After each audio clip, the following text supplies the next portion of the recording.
पतिव्रता पत्नी। सुमन नाम की स्त्री ब्रज क्षेत्र के एक गांव में रहती थी। वह अपने पति से बहुत प्रेम करती थी और उसका जीवन पति के प्रति समर्पित था। सुबह उठकर अपने पति का चरण स्पर्श करके उसका दिन शुरू होता और रात को उसका चरण दबाते हुए समाप्त होता। पति के दर्शन के बिना वह अन्य तो क्या जल भी ग्रहण नहीं करती थी। वह अपने गांव में ही नहीं संपूर्ण ब्रज क्षेत्र में पतिव्रता के रूप में जानी जाती थी। जब पतिव्रता स्त्री की बात निकलती तो सुमन का महिमा मंडन किया जाता। सुमन इस बात से बहुत खुश थी। एक बार वो अपनी सहेली के घर में गई। वहां पहुंचकर उसने देखा कि उसकी सहेली के घर में तरह तरह के व्यंजन बने हुए हैं। उन व्यंजनों की खुशबू पूरे घर में फैल रही थी। सुमन ने अपनी सहेली से पूछा, सखी क्या बात है, आज कोई विशेष आयोजन है क्या? सहेली बोली, नहीं ऐसी तो कोई बात नहीं। सुमन ने कहा, तो जरूर तुमने अपने पति के लिए बनाए होंगे। सहेली बोली, नहीं वो तो परदेश गए हुए हैं, ये सब तो मैंने अपने लिए बनाया है। ये सुनकर सुमन आश्चर्यचकित हो गई। वो बोली, सखी कैसी स्त्री हो तुम? तुम्हारा पति परदेश में है और तुम उनकी अनुपस्थिति में ऐसे व्यंजन पकाकर खा रही हो। पतिव्रता स्त्री को पति के दर्शन किए बिना जल तक ग्रहण नहीं करना चाहिए। मुझे ही देख लो, मैं जब तक उनका मुख न देख लूं अन्न जल ग्रहण नहीं करती। इस बात पर सहेली तुनक कर बोली, सुमन बहन, अगर पति के ना होने पर मैं व्यंजन खा रही हूँ, इसका मतलब ये नहीं कि मैं उनसे प्रेम नहीं करती हूँ। मैं उनके सामने भी खुश रहती हूँ, खाती पीती हूँ और उनके पीछे भी। व्यर्थ का ढकोसला मुझसे नहीं होता। ना ही मेरे पति चाहते हैं कि मैं उन ढकोसलों को मानूं। वो मुझे स्वस्थ देखना चाहते हैं और कहते हैं कि मैं इसलिए तो नहीं कमाता कि तुम भूखी रहो।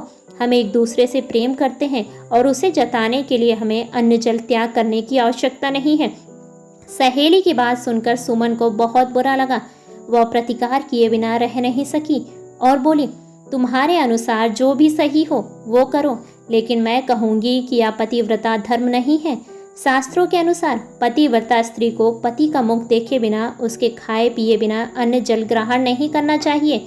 इसके बाद वह अपने घर चली आई। घर आकर उसने सारी बात अपने पति को बताई और पूछा कि बताओ क्या मैं गलत हूँ? पति सुमन की अपने प्रति कर्तव्य और प्रेम से अभिभूत था, लेकिन यह भी सोचा करता था कि पति के दर्शन के बिना अन्न जल ग्रहण न करना ठीक नहीं है। अगर पति 1 महीने के लिए कहीं चला जाए तो बिना अन्न जल के स्त्री कैसे जीवित रहेगी? इसलिए उसे लगता था कि कहीं सुमन का यह व्यवहार मात्र ढोंग तो नहीं। उस दिन उसने निश्चय किया कि वह सुमन की परीक्षा लेगा। इसके बाद से वह सुमन को परखने लगा। कभी वह खेत से देर से लौटता, कभी स्नान करने में देरी करता, कभी परोसा हुआ भोजन छोड़कर काम का कोई बहाना बनाकर घर से निकल जाता। सुमन हर बार उसकी परीक्षा में खरी उतरी।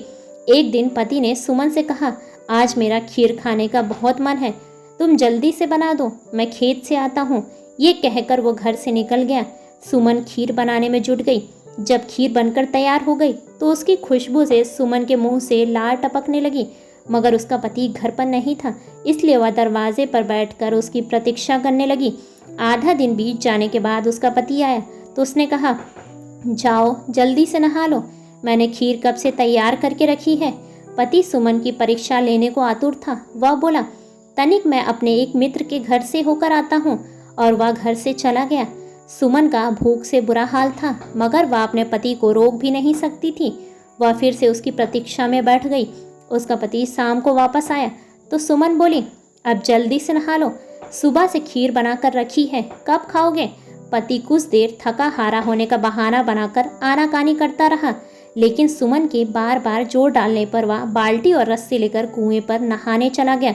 सुमन बहुत खुश थी कि अब उसे खीर खाने को मिलेगी।